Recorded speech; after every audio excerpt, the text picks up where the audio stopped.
జై శ్రీమన్నారాయణ. రేపు బుధవారం జూలై 29వ తేదీ నాడు వ్యాస పౌర్ణమి. వ్యాసాయ విష్ణురూపాయ వ్యాసరూపాయ విష్ణవే నమో వై బ్రహ్మనిధయే వాసిష్ఠాయ నమో నమ. గురు పూర్ణిమ అంటారు. వ్యాస భగవానుడు మనకు పొందర్చిన ఉపకారాన్ని స్మరించుకుంటూ గురువులని ఆరాధించేటువంటి ఒక రోజు కావడం వల్ల ఈ రోజుకు గురు పూర్ణిమ అని పేరు.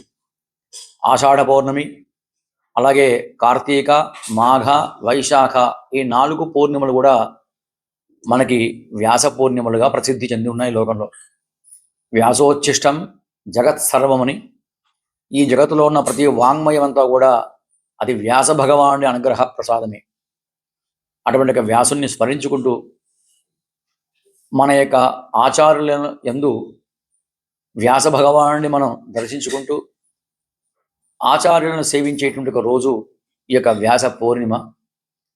అందరం కూడా మనము తెల్లవారుజామున లేచి దేవత ఆరాధన, నిత్యవిధి కైంకర్యాలు పూర్తి చేసుకొని వారి యొక్క ఆచార్యులను గౌరవించుకోవడం అనేది ఇవాళ ప్రధాన కర్తవ్యం.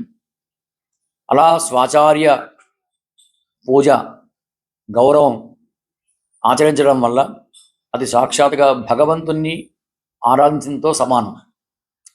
అటువంటి యొక్క వ్యాస పూర్ణిమ మహోత్సవాన్ని అందరూ జరుపుకొని గురువు యొక్క అనుగ్రహాన్ని పొందవలసిందిగా అందరికీ విజ్ఞప్తి చేస్తున్నాం. జై శ్రీమన్నారాయణ.